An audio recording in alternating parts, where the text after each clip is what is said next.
Bonjour, M. le Premier ministre. Est-ce qu'il est temps d'ouvrir les bureaux de passeport 24 heures sur 24, 7 jours sur 7? On est en train de faire tout ce qu'on peut pour accélérer les processus. On a embauché d'autres mondes. On est en train d'accélérer les processus et on va toujours regarder comment on peut en faire encore plus.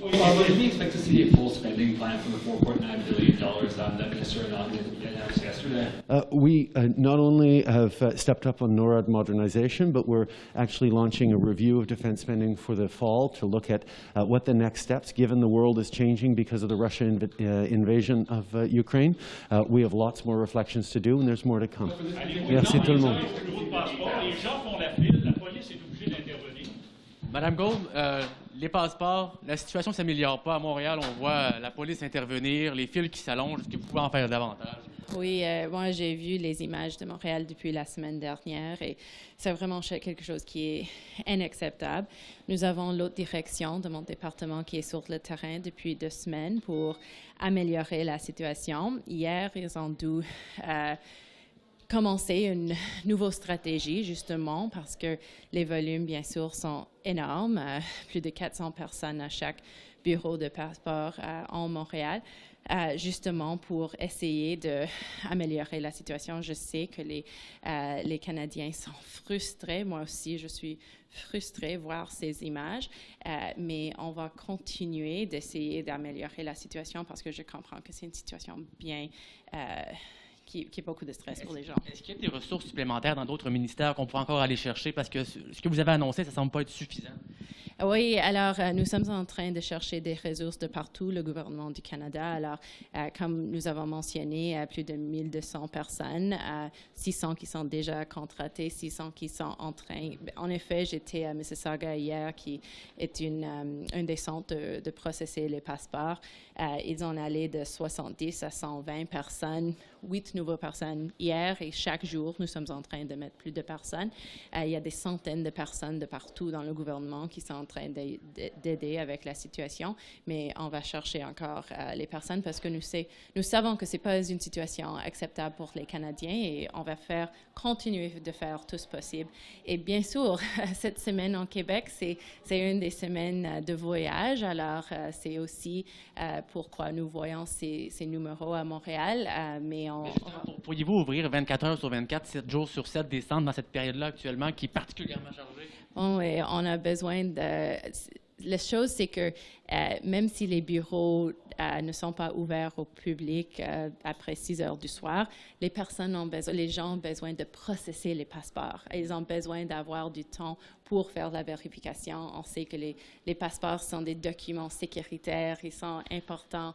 Alors, les travailleurs de Service Canada ne restent pas beaucoup. Ils sont en train de travailler, voir les citoyens pendant la journée et de processer les passeports pendant la nuit. Mais le problème, c'est que les gens doivent revenir le lendemain, doivent recommencer au début. Il n'y a personne qui prend en charge les fils. C'est les gens eux-mêmes qui doivent assurer un ordre. Pouvez-vous faire quelque chose? Je suis vraiment désolée de voir ça parce que ce n'est pas la direction du gouvernement. Il doit avoir des gérants sur place, multiples gérants sur place pour gérer la file. C'est le processus qu'on voit partout au pays et ça doit être la cas. Mais c'est pas pris en charge. Vous, pourriez-vous le faire? Est-ce que vous pourriez prendre la responsabilité de gérer les files d'attente? Parce que là, ça crée encore plus d'exaspération chez les gens. C'est une direction qui était déjà mise en place. Ça aurait dû prendre lieu hier et je dois assurer les gens que l'objectif, c'est d'assurer que si quelqu'un a un voyage imminent, qu'il reçoit leur passeport et je vais réitérer cette direction avec mon département. Merci. Oui, merci. Bonjour, M. Duclos. Est-ce que vos commettants parlent beaucoup des passeports? Vous recevez beaucoup de plaintes de la situation actuelle? Oui, effectivement, on reçoit beaucoup de gens là, qui se plaignent avec raison de la situation actuelle. Je sais que ma collègue, Mme Gould, travaille très fort là-dessus parce que c'est super important. Il y a des retards.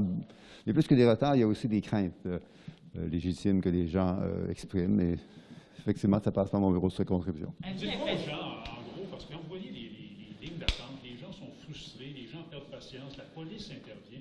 Leur dites pas aux gens qui sont en ligne. Bien, on dit, un, que c'est effectivement totalement inacceptable, mais deux, qu'on travaille très fort là-dessus pour que ça change. On sait que ce sont des pénuries de personnel qui font la différence, mais on sait que c'est aussi une augmentation très importante de la demande. Et il faut que ça change. Et puis Mme Gould travaille très fort là-dessus. Qu'est-ce qui peut être fait? Les discussions sont autour de quoi? On parle d'ouvrir les fins de semaine. Qu'est-ce qui peut être fait concrètement? Bien, là-dessus, je pense que Mme Gould a un peu plus de précision que moi, mais de toute évidence, c'est quelque chose qui doit s'améliorer. Et on en parle encore ce matin à la réunion du cabinet. Merci.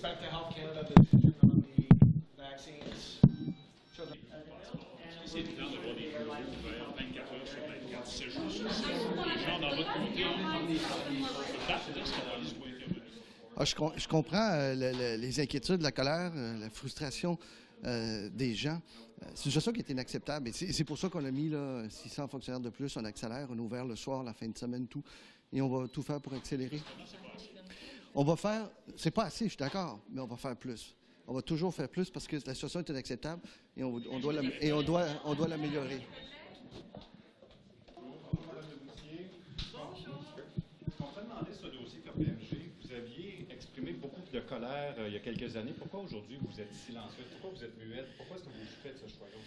Bien, écoutez, comme je disais, j'ai toujours énormément de colère lorsqu'on parle d'évasion et d'évitement fiscal, peu importe les entreprises, les sociétés, les particuliers qui ne respectent pas ne paient pas leur juste part.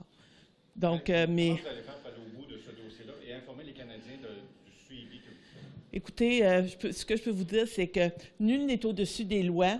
Donc, la ministre du Revenu national n'est pas au-dessus des lois et doit respecter toutes les lois. Les passeports, Mme Lebouthillier, qu'est-ce que ça vous dit, les images qu'on voit cette semaine? Les gens qui perdent les pédales, la police qui doit intervenir?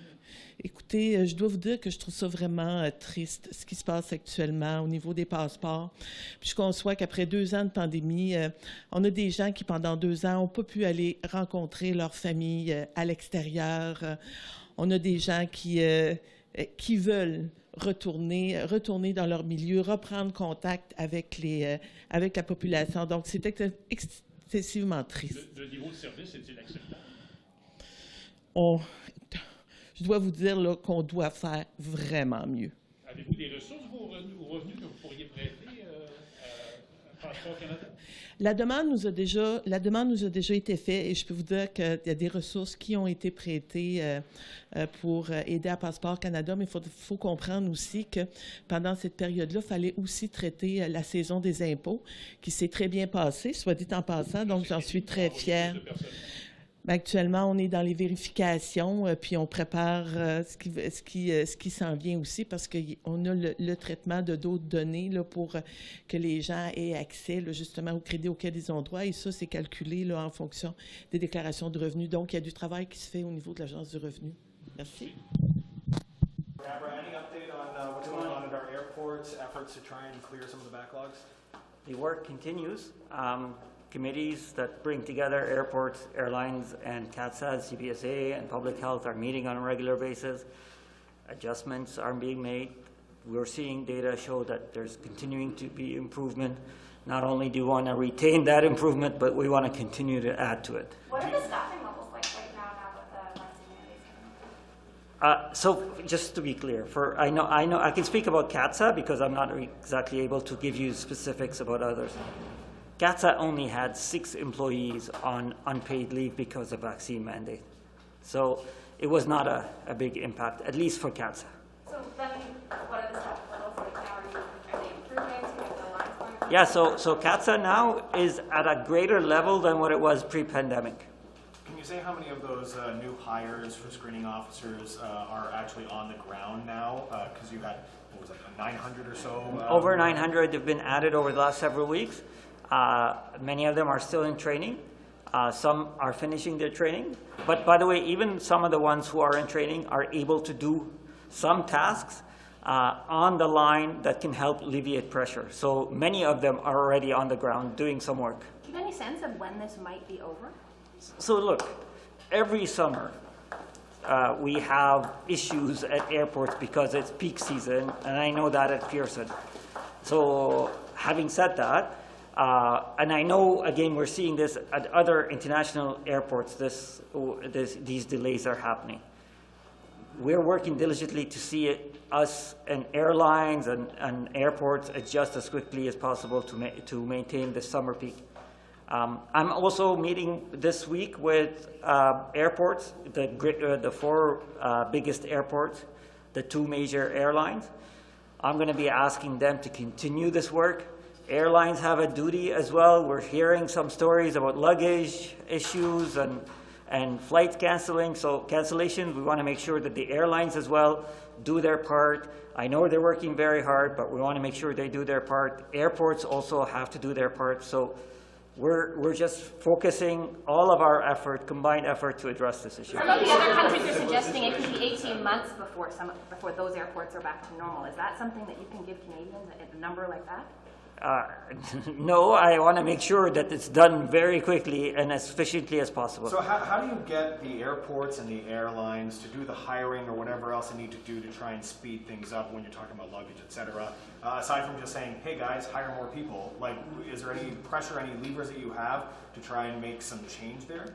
This is a reminder why we brought the Passenger Bill of Rights 4 years ago, to expect high standard, quality standard of service that airlines need to provide to their customers. So we have the CTA, that is the body that is empowered to adjudicate the bill, and we're making sure that the airlines keep up their end of the bargain. Thank you very much. Thank you. Should organizations like Hockey Canada should there be some new provision that would compel people to have to take part in investigations if they receive public funds on issues like sexual misconduct, since it sounds like a bunch of the players did not have to cooperate with investigators? I think that all sport organizations should make sure that their members are accountable for their actions and for those types of allegations. So, of course, I would expect players to cooperate when there are investigations such as this. What do you think about the fact that they said they're dealing with 1 to 2 sexual assault cases a year, which was news to a lot of people over the last 6 years, and then they weren't able to answer some questions in regards to those other cases? I find it extremely disturbing, and it shows that the culture of silence is being is well installed in this sport, and there needs to be more action by Hockey Canada for sure in those regards.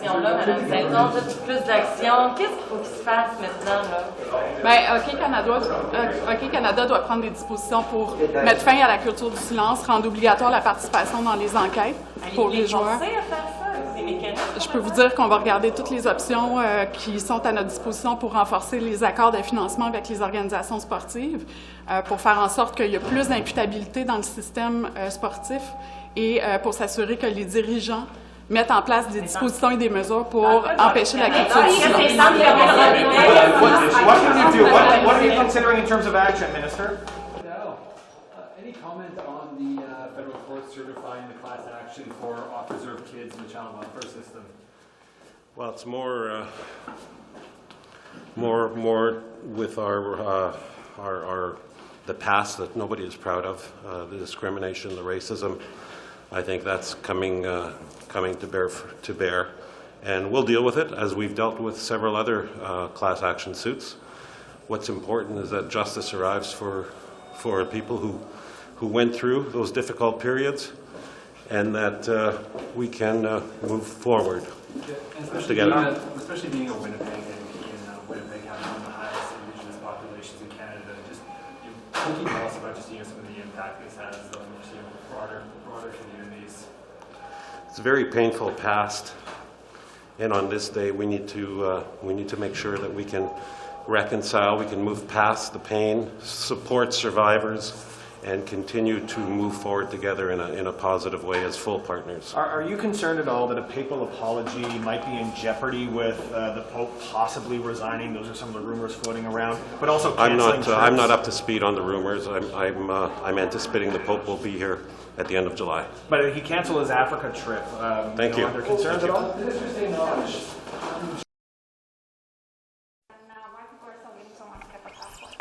Il Yeah, so I mean, as I've mentioned many times before, I mean, this is a result of the volume of passports that we've been receiving really since, February, March of this year. As we posted on the website, processing times are taking, for those that do mail-in channel, about 45 business days. In-person service is still less than 10 days. However, what we're seeing is a combination of people who applied, 6, 7, 8 weeks ago, who want to know what the status of their passport is, rightfully so, very understandably, who are going to be traveling in the next couple of weeks. I mean, particularly in Montreal, what we're seeing is, the lead up to the Saint-Jean holiday. And so it's a combination of that and then people who, have booked travel and realized that during the pandemic their passport did expire. I completely understand and get the frustration of Canadians on this. Passports is something that, a lot of people haven't had to worry about in the past, but because of the high volume that we received really, over the past couple of months, it's putting a big strain on the system. And as I mentioned last week, in my statement and in my press conference, this isn't something that's going to be fixed overnight because there is a large volume that we're dealing with, but it is something that we've put a lot of changes in place to make the process smoother, and we're going to keep doing that and keep, making changes as needed so that people get their passports in a timely way. Do you have a timeline on when people can start seeing some difference? When you said there won't be changes overnight, but what are we looking at here?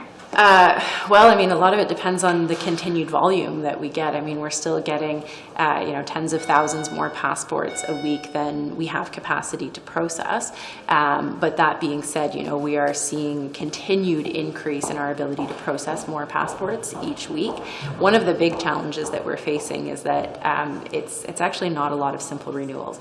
Renewals only make up about 15% of the volume that we're getting. About 85% of the volume is actually people who've never had a Canadian passport before. So either babies that have been born over the past couple of years, children who didn't have one before, or newcomers to Canada who've gotten their Canadian citizenship, or adults who, before the pandemic weren't that interested in traveling outside of the country and now want to do that. So it's a different volume, it's a different kind of passport application than we're usually getting.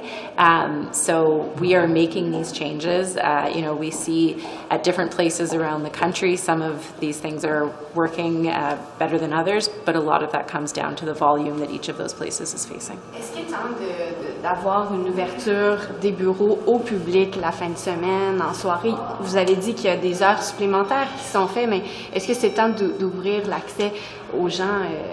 Le défi avec ça, parce qu'on a vu toutes les options, c'est qu'on a besoin de temps puisque les personnels peuvent processer les passeports aussi. Alors, ce que nous voyons partout au pays, c'est que dans les heures de service et bien sûr après les heures normales, les personnels de Service Canada sont toujours en train de recevoir les documents, mais ils ont aussi besoin de faire la vérification, d'imprimer les documents. Alors, les gens sont en train de travailler 12-14 heures chaque jour.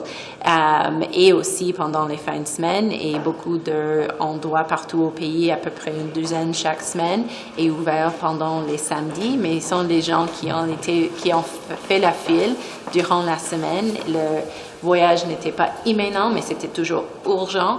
Alors, on a fait des citations pour eux le samedi, par exemple. Alors, c'est une des choses que nous sommes toujours en train de voir. Ça change aussi, cependant, les volumes qu'on reçoit, mais je vous assure que chaque jour, nous sommes en train de voir comment on peut améliorer la situation. Au niveau des ministères qui peuvent rediriger des ressources ailleurs dans le gouvernement, des ressources qui viennent d'ailleurs dans le gouvernement fédéral, qu'est-ce que vous regardez? On sait que l'Agence du revenu a prêté des ressources. C'est quoi les prochaines étapes? C'est le revenu d'agence, c'est aussi l'immigration. Nous sommes en train de voir avec Affaires mondiales aussi. Et nous allons bien sûr chercher des ressources où qu'ils viennent. Même dans mon département, nous avons réalloué comme des centaines de personnes internes aussi. Et on va continuer de chercher des ressources aussi possible. Merci. Les imprimantes semblent être un enjeu aussi. Est-ce qu'il y a des enjeux techniques? Ce matin, les imprimantes semblaient faire défaut. J'ai écouté ça et je sais que mon département est en train de voir comment on peut améliorer cette situation. C'est quelque chose vraiment de dommage, mais ça arrive des fois. On sait toujours qu'il peut y avoir des problèmes de technologie, mais les gens sont sur le terrain pour essayer de les régler et aussi réallouer des ressources d'autres endroits où ils ne sont pas aussi occupés pour justement assurer que les personnes reçoivent leurs documents. Minister Gould, if you could just repeat that in English, please. Which part? The last part. You were talking about passports, I assume, right? Yes, but which part of the... There are many parts. I just caught you sort of giving your explanation for some of the challenges that folks have been facing recently, and I would love to have that. Yeah, I mean, look, there is a huge volume of demand right now following the pandemic. It's something that, we have been planning for and making changes to the passport program on since, well into last fall. But that being said, we received a very large volume February, March, April, continue to receive high volumes. And so as we ramp up our ability to process even more passports than we normally do, and we are seeing an increase each week in terms of the numbers that are being produced, we're still receiving more than we have the capacity at this point to process. However, we've hired 600 additional folks since January, in the process of hiring another 600, hundreds reallocated internally within Service Canada, bringing on folks from CRA, immigration, talking to global affairs, as well as other departments to see how we can further expand the workforce so that we can ensure that Canadians receive their passports in a timely way. We were doing a story today about the panic buttons that some MPs and ministers are starting to use in order to protect their own safety. Mm-hmm. Can you just talk to us about whether that's something you've considered or if you've felt an increase in threats since the... Yeah. Just last question. Yeah, I know. I have to go do a panel now. I have to say that over the last 7 years, the threats that I felt to my person have increased dramatically. The threats that I felt to my family have increased dramatically. I've unfortunately had to have protection at different points because of viable threats that have been made to me. And certainly this is something that I find extraordinarily disappointing in Canada, that this is something that MPs, ministers, colleagues, frankly, from all political parties are experiencing. We should be able to disagree with each other without facing threats or violence. In fact, that's kind of the basis of democracy. Thank you. Thank you. Minister, I think we're all interested in this idea of portable panic buttons. We've talked to some MPs who have started carrying them. So perhaps can you give us a sense? Yeah.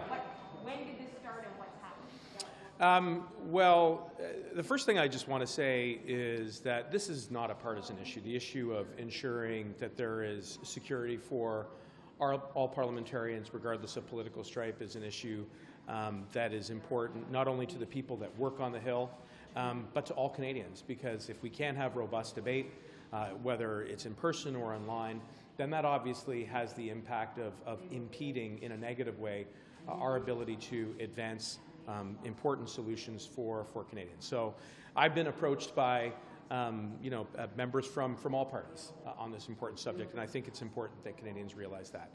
The second thing I would say is that the situation is very concerning, and that this is not about any one individual who has been the subject of an attack online or a threat online or any kind of physical confrontation. We recently saw Jagmeet Singh in Peterborough brush up against that anger and that frustration to the point of near physical confrontation, which I think collectively we need to denounce. And certainly I think the more that we can do that across partisan lines, the better. In practical terms, what we're doing is working very closely with the Sergeant-at-Arms here on the Hill, as well as the Parliamentary Protection Service, to ensure that those who are physically on the Hill have all of the tools that we need. So, for example, the panic buttons, which have begun to be distributed to MPs at the end of last year, beginning of this year, is work that is carrying on. And obviously, as we reassess and continually reassess the threat situation, that work needs to accelerate. So to the extent that there are MPs who want to avail themselves of this technology, I know that the Sergeant-at-Arms and the PPS will endeavour to get it to them as quickly as possible. Beyond that, it is part of my mandate, and it's also a mandate that I share with Minister LeBlanc, that we are looking at other options and other tools around parliamentary security for MPs, their teams, and their ministers to make sure that, again, not only are we keeping the folks that work in politics safe, but that politics itself is a safe space, is a place where we can engage with one another on health, on the economy, on climate change, and yes, on public safety, but to do it in a way that fosters a vigorous discussion without obviously spilling over into kind of some of the very negative and toxic rhetoric that we see online, which can then lead to violence, which is wrong. Do you feel safer now that you have a panic button? Well, it's certainly a technology. It's a practical technology that helps to alert authorities so that there can be an appropriate response. I think what's important is that we provide that support to everyone that works in the Hill. And I just want to make it clear that this is not just about MPs, it's not just about ministers, it's not just about the prime ministers. There's an entire ecosystem of individuals that come to work on the Hill and use this space as their workplace. And so we want to be sure that, again, in conjunction with the authorities who have the principal responsibility of ensuring Hill security, the Sergeant-at-Arms, the PPS, as well as the police of jurisdiction, because MPs also go back to their home ridings where the police of jurisdiction, in some cases it's the RCMP, in other cases it's provincial police and or local authorities, that they too are engaged so that we can protect MPs off Hill as well. I'll take one more here and then I'll switch over here.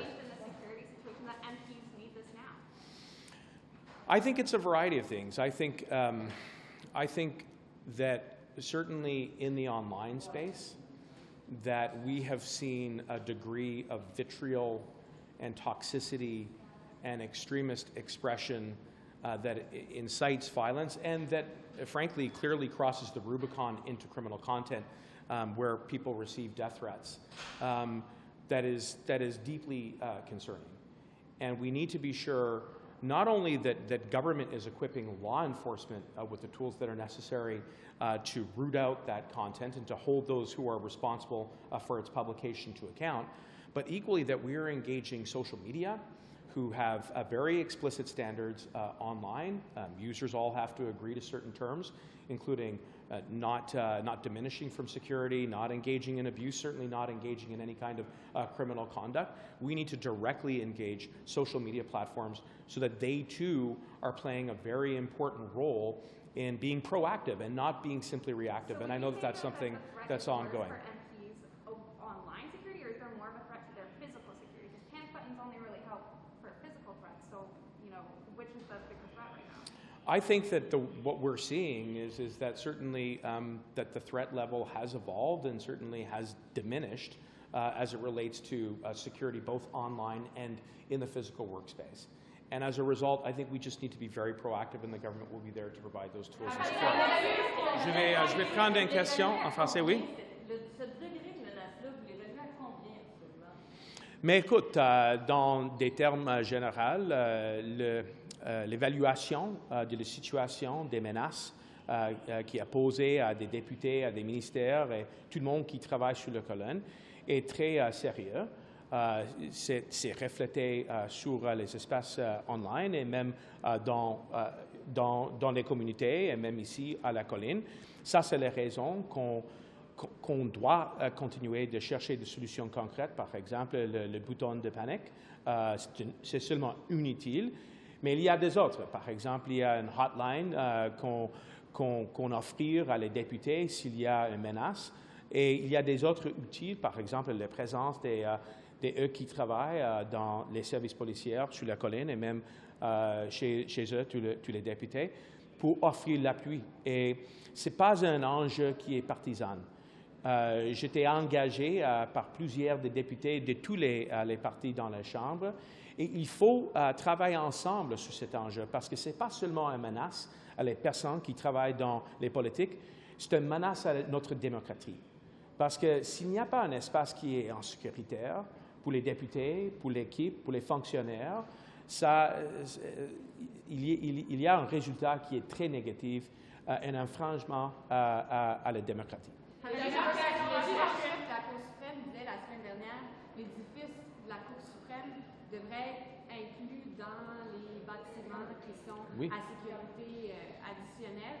Est-ce que vous êtes d'accord avec lui? Avez-vous des discussions? Oui, mais écoute, je suis totalement en accord avec le chef de la Cour suprême.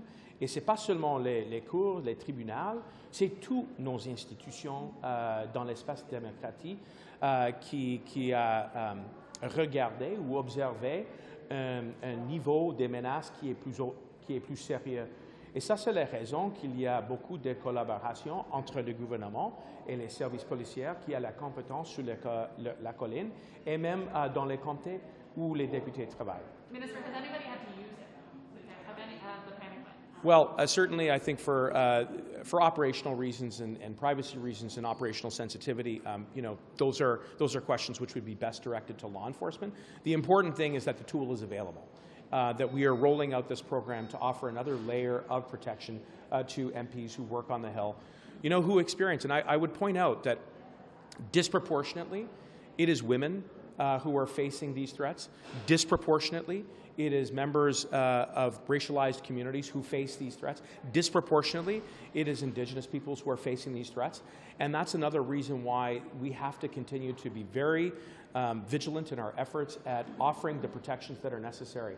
And it's not only my office that obviously remains open to working with MPs, the Sergeant-at-Arms, the Parliamentary Protective Service, as well as all of the police of jurisdiction have to continue to be engaged on this issue so that we can have safe, inclusive spaces, so that we can debate the issues, whether it's on the economy, whether it's on climate change, whether it's on public safety. We need to have a space where we can have these vigorous debates without seeing the level of vitriol and near physical confrontation and out-and-out incitement to violence and death threats, which pose not only a threat to the individuals who work in this space, but to our democratic institutions themselves. And certainly my hope is that this is the kind of issue that will transcend partisanship, that every member can get behind so that we can protect our democracy. Is there enough security on Parliament Hill? Is there enough? There's been chats about moving PPS to the whole parliamentary precinct, to expanding it to some court like you were talking about. Is there enough security, and is the proposal safe? Well, look, we're continuing to invest in additional tools, as I've outlined, and I think it's an issue that we're going to study and listen very carefully to our experts on. And if more tools are needed, then we'll be there to be sure that we provide them. Okay? What do you think, though, personally, as an MP? We have to remain vigilant on the issue and reassess and make sure that law enforcement have all the tools that they need, both on the Hill and off. Thank you very much. There are some MPs, and it sounds like yourself, that have got these panic buttons. What can you tell me about it? Well, I think it's supposed to be the last resort, and I think I must admit I've not been using it, and but I will look into it now, because being here in Ottawa, I think we feel that the protective services really look after us, and I think it's been extended into the precinct. But it is for when the local police, or if you're somewhere else, that it would go into, I understand, a central place. So usually we are being encouraged to just call 911, but if that's not possible, to use the panic button. But I don't believe I'm properly briefed to understand it now. Can I ask you, though, have you felt the temperature? Have you faced more threats? I think that since last summer, there have been increasingly concerns about MPs' residences, threats to let people's addresses be known to people, people's families feeling at risk, and more protests at MPs' offices. And I think, Peter Van Schaik's office was burned in terms of arson, so in Mississauga. So I think that there is this concern for our teams, that it's the people who work in our offices, and that they need to feel safe, and they spend much more time there than we do. I last summer also had a protest even at my cottage with signage all over. So I had a protest last summer or last spring with lawn signs all over my lawn and posters on all the lamp posts around my neighborhood, explaining that I lived there and the grievances. That what last was around my role with Indigenous Affairs. What do you think this says about politics right now? Well, I think that for those of us that really have had a brand of being accessible and wanting people to just come and talk to us if they have a concern, if they've got a solution, that we want to hear from them. And I think that what we saw in the election last year is, from what has happened, there's no question what's been happening in social media. Those keyboard warriors, then end up throwing stones at the Prime Minister.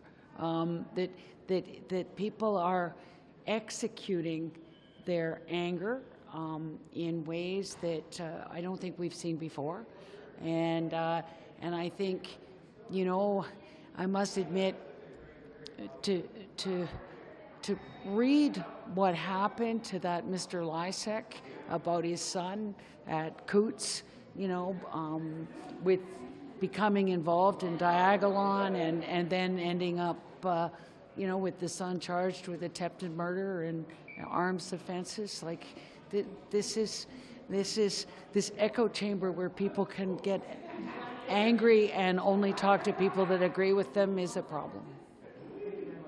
Thank you. Minister O'Regan, can you just tell us about the job vacancies that came out in Stats Canada today?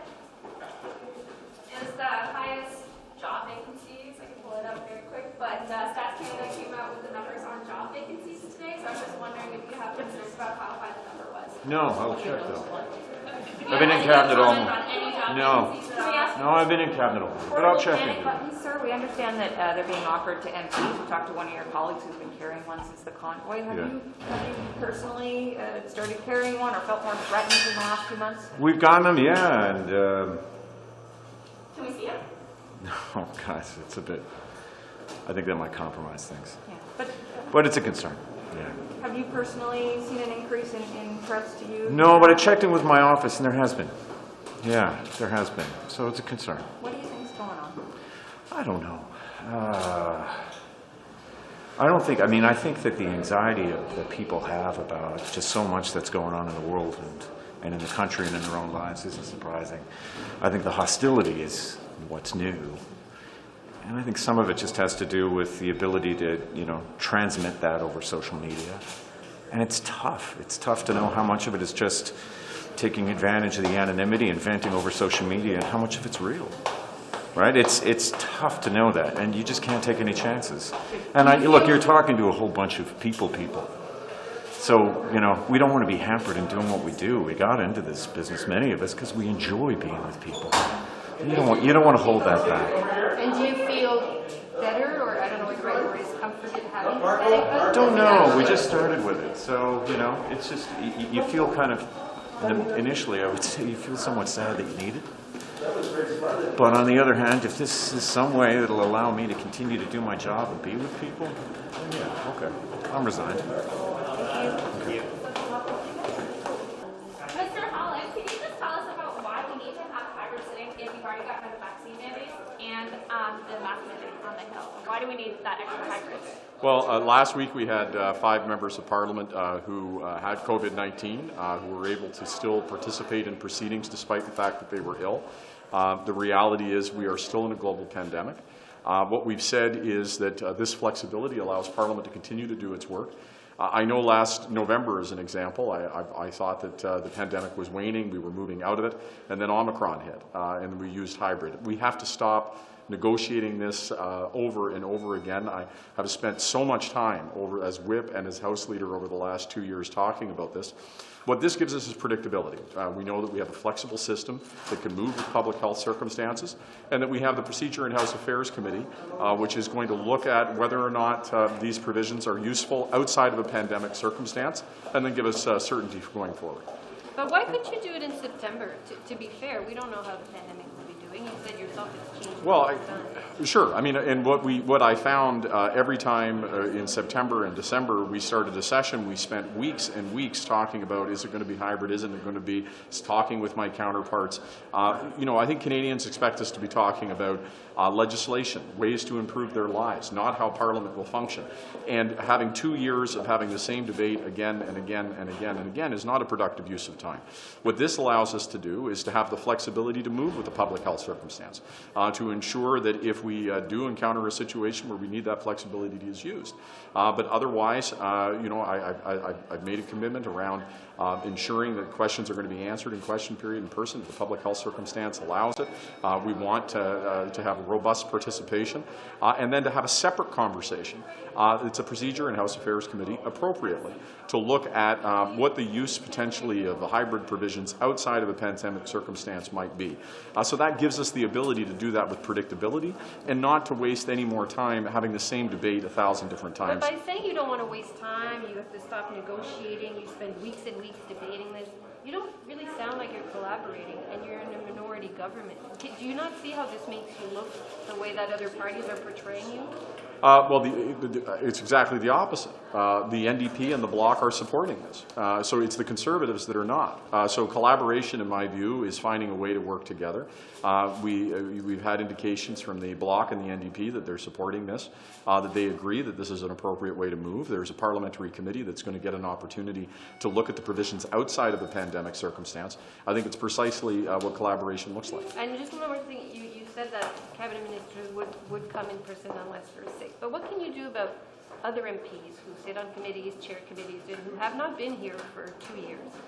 Look, I think that during a pandemic, obviously... I doubt they've been sick for 2 years, is my point.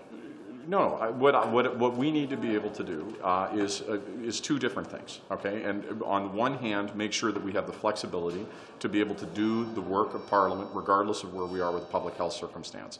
What we've encountered as we've moved through that is people have strong opinions about what worked or what didn't work about the use of those provisions. I'm saying let's have a process, that's the procedure in House Affairs Committee, to take a look at what was successful and what wasn't successful so that we can make a determination about what's going to be used forever and ever. But we have to be able to have that separate process to look at that while we maintain flexibility during a continued public health circumstance. It doesn't sound like you're going to force them to come back, but I hear your point. Thank you. Thanks, appreciate it. Bye. Minister